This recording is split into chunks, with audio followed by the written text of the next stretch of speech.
Brian Wilson, Mary Catherine Ham, today's newsmakers, and you. The Morning Majority, 6:30. WMAL. 7:37 on WMAL. This is the Morning Majority, the day after Anthony Weiner comes clean. And we've been talking about it all morning long, whether or not it kills his career, whether he should resign. Will Nancy Pelosi push him out? These are the questions. Well, no, that doesn't seem to be happening. It doesn't seem to be happening. I still think that I think they're going to push him out. I really do. I think the Democrats all. Maybe you should just shrug your shoulders, Mary Catherine. I'm going to stay on the ride it out side. Just ride it out, and maybe he'll be maybe he'll stay. Maybe he'll stay. I tend to believe that there's more out there, that there are other women out there, and that those things will surface. And I think that at what point does it not matter anymore, though? I think. Yeah, that's what I'm saying. After what we've seen, I mean, can there be any more harm done to his career? I can think of a few things. I can think of a few things probably that you can't say on the radio that I would say that that could ultimately tell him it's over for him. ABC's Jake Tapper joins us now, ABC senior White House correspondent. I have to just ask you about the Weiner thing. Has the White House made any comments off the record about what they think about Anthony Weiner, whether or not he should stay? No, they are avoiding this story like the plague. When these pictures started coming out yesterday, the latest round of pictures, there were some reporters that were sending them to White House people to see if they have any reaction, and some of the reaction was, "I'm not even clicking that file." Probably a wise course of action. I wanted to ask you about Austin Goolsbee is leaving the administration. He's a well-known guy. He's on all the talk show circuits. He's a longtime economic advisor of Obama's and obviously a big part of crafting his economic message for the past little bit. What does it mean that he's leaving? What does it mean that he's leaving at this time? And is there a replacement in mind?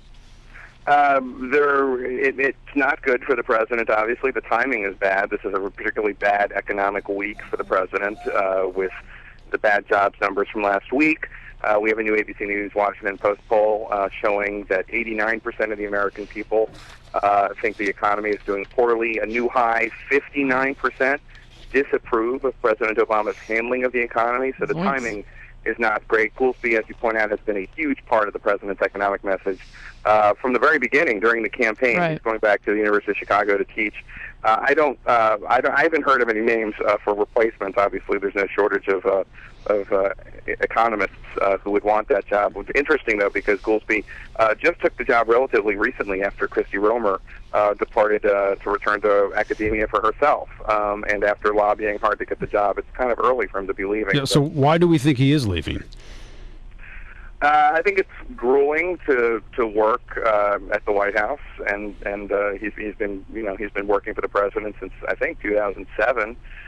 He was out on the campaign trail for him, and he's got 3 kids and would probably prefer the academic lifestyle. I know I would. Jake, there was an interview yesterday the president did. I saw it was a sit-down, and some people looked at that interview and said he's gone a little further than we've seen him go before about Afghanistan and his desire perhaps to get out a little sooner rather than later. Any thoughts on that? That's right, yeah. He used the term that he said a big chunk of the mission in Afghanistan had been accomplished, which is the first time we've heard him say anything along those lines. This is after he had held his monthly meeting on Afghanistan and Pakistan. For him to say that a big chunk of the mission has been accomplished is definitely significant, especially for those of us trying to read the tea leaves and figure out how many troops he's going to start withdrawing, amidst this debate internally at the White House and in his administration. Secretary of Defense Robert Gates wants the drawdown to be modest, just a few thousand personnel, mostly support personnel. There are others in the administration pushing for a much more substantial drawdown. You have Democrats on Capitol Hill saying to the president that it needs to be a significant drawdown of the roughly 100,000 troops that are in Afghanistan, and this does seem to be important. That he told, I believe it was a local ABC reporter, that a big chunk, in his words, had been accomplished. Well, in your mind, is this being driven by what's good military strategy, or is this being driven by the coming elections? Well, I can't speak for his reasoning because obviously the White House is going to say that the only thing, the only factors going into this decision are national security factors. But obviously, look, any time a decision is made along these lines, you have to factor in how much is this costing, which is obviously significant, hundreds of billions of dollars. B, is there support for this? Do the American people support this military action that's now been going on for almost 10 years? And these are not. There's nothing wrong with considering political public support when making a decision like this, but obviously it shouldn't be the only reason. Remember now, also there is a big, for want of a better word, isolationist wing of the new Congress, right. The new House. Sure is. A number of Republicans who want the U.S. to start pulling back from places like Libya and Afghanistan and Iraq.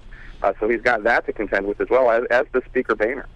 I was going to ask you about that because I thought that there may be some. We talk about trying to find compromise all the time for the debt ceiling or figuring out a budget. It seems like the president would have some type of bipartisan support on a decision on Afghanistan if he wanted to get out. No, I think that's right. I mean, I think there is will, there is the political will for a withdrawal, and it's been that way for a while. You also start to hear individuals like I thought it was interesting when Sarah Palin.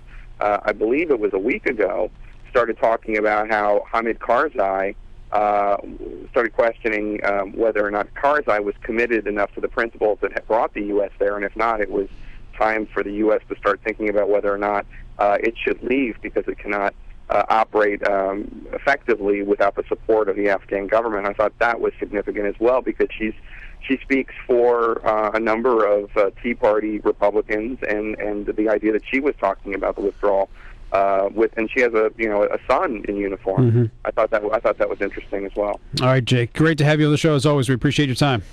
Sure, anytime. Talk to you guys next week. ABC's Right, bye, Jake Tapper, senior White House correspondent for ABC News, here on the Morning Majority. 7:44. Check traffic and weather coming.